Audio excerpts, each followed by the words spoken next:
Oke, selamat pagi anak-anak sekalian. Pertama kita sampaikan puji syukur kepada Tuhan Yang Maha Kuasa, masih diberikan kesempatan kepada kita untuk dapat bertemu dalam pembelajaran kali ini. Baiklah anak-anak sekalian, kita langsung saja kepada pokok permasalahan ataupun bahasan kita pada kesempatan pertemuan kali ini, lanjutan dari pertemuan yang kemarin. Kita masuk kepada bagaimana memahami makna filosofi yang terkandung dalam pakaian Melayu Riau. Yang pertama adalah, bagi orang Melayu, pakaian tadi selain berfungsi sebagai penutup anggota tubuh, juga bermakna adalah sebagai penutup aurat.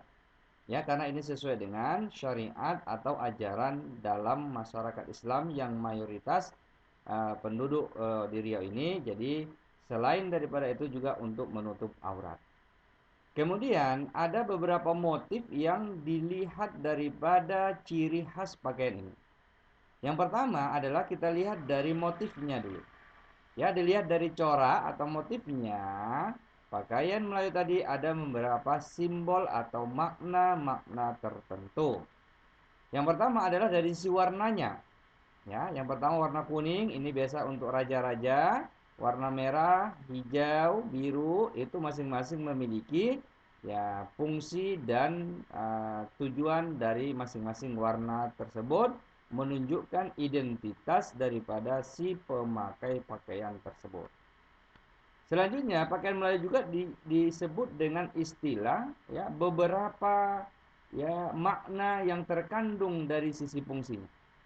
Yang pertama, sebagai pakaian penutup malu, pakaian sebagai penyambut budi, ya, pakaian sebagai penjunjung adat, pakaian sebagai penolak bala, dan pakaian sebagai penjunjung bangsa. Selanjutnya, anak-anak sekalian, bagaimana memahami tata cara mengenai pemakaian pakaian Melayu tadi? Ya, yang pertama kita sebutlah tadi dengan istilah baju Melayu cekak musang. Ya, ada yang kedua baju Melayu teluk belanga. Ya, yang menjadi ciri khasnya di sini adalah cara pemakaian kain samping atau kain songket. Nah, ini kemarin sudah bahas bahwa ketika seseorang menggunakan kain songketnya di atas lutut, itu menandakan identitas dia tidak terikat perkawinan atau masih lajang. Ketika dia menggunakan kain songket di bawah lutut, maka artinya dia orang yang sudah menikah atau terikat pernikahan. Selanjutnya ada beberapa gambar juga seperti dilihat di sini, beberapa cara pemakaian kain samping, ada yang disebut dengan ikatan lingkup, kemudian ada disebut ikatan pancung seperti pada gambar di atas, ya, ada yang disebut dengan ikatan kembung seperti pada gambar bagian bawah dari slide ini.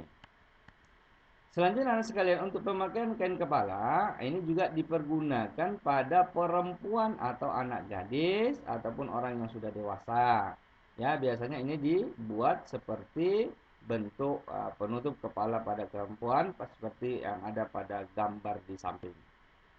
Selanjutnya anak sekalian, bagaimana memahami dan mempraktekkan permainan rakyat Melayu. Nah, ini pembahasan yang selanjutnya.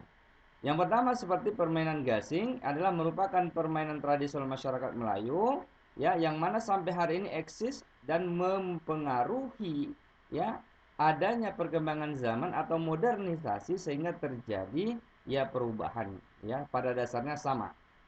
Ya, kemudian secara umum permainan ini juga terbuat dari kayu pada awalnya. Tapi pada hari ini atau pada saat ini sudah dimodifikasi terbuat dari kara ataupun sejenisnya. Nah, ini gambarnya bisa Nana lihat di sini. Ini adalah jenis-jenis bentuk-bentuk gasing.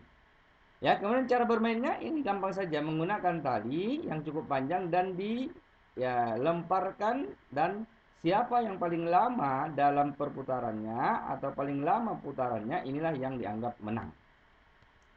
Nilai pelestariannya adalah dari sisi budaya, ada tentu kelestarian daripada adat, ada nilai seninya juga, ada nilai sportivitas juga, dan ada nilai menjaga kekompakan tim. Selanjutnya anak kalian adalah permainan congkak. Nah, ini adalah permainan tradisional yang menggunakan papan kayu yang berlubang dan biasanya ini dimainkan oleh dua orang. Ya, pada zaman dahulu congkak hanya dimainkan oleh keluarga, istana atau putri-putri raja, tapi pada zaman sekarang itu sudah umum.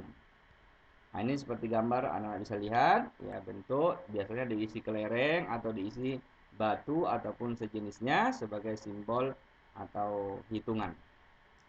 Selanjutnya, cara bermain congkak ini ya dimainkan minimal 2 orang. Ya, siapa yang paling banyak mengumpulkan kumpulan daripada kelereng ataupun anak congkak ini, inilah yang dianggap menang. Selanjutnya, nilai budayanya adalah ketelitian, kecerdasan, dan kejujuran. Ini dari salah satu nilai yang terkandung dalam permainan ini.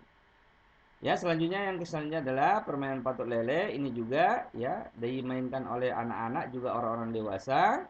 Ya, biasanya juga ini dilakukan sampai kepada 2 atau 5 orang per grup. Nah, ini gambarnya bisa Nana lihat sekalian.